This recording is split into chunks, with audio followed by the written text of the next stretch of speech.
Hey guys, welcome back to the channel. Today I got another mod that I did. It's already done, so I'm not going to be showing you how to do it.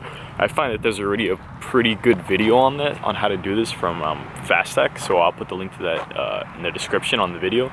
Super straightforward, and they're able to lift the vehicle up and do this, so it's just much easier for you to watch that and learn how to do it. I put brake caliper covers on. Mine do not say Camaro, mine just say MGP, and they are flat black. Sucks because that's covering the MGP logo, but if you look at it from a distance, didn't take too long. I'd say maybe 20 minutes aside. But I could not get the car in the air, so I just had to jack mine up, put jack stands under it, and do it all by hand, and hand torque it and hand loosen it, so you can see MGP on that one in the back. So definitely pretty tight. With these rims it looks okay, but with the rims that I'm gonna be getting, it's gonna look much better because you're gonna be able to see more of that brake caliper cover. I think I paid $161 or $4 or something like that. They're normally more than that, but I think I got these like on a sale because these are the colors that were going.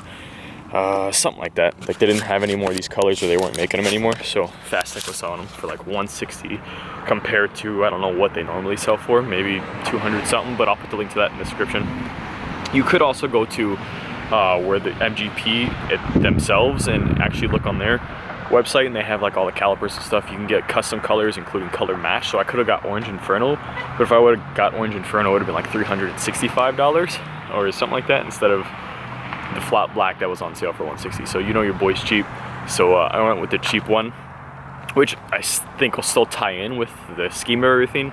I'm trying to do more satin black than flat black, but it's pretty close. It's just one layer of gloss difference really. So that's how they end up looking. I definitely think it's worth the money. People are gonna say it's not real brake calipers or blah blah blah, but the stock ones are ugly, and I'm definitely not paying $3,000 for like a Brembo kit. So yeah, I'll stick with these. But thanks for watching the video. Subscribe, give me a thumbs up. Don't forget to click the bell for future notifications. If you don't follow me on Instagram already, Mr._manage, and I will see you guys for the next mod. Bye.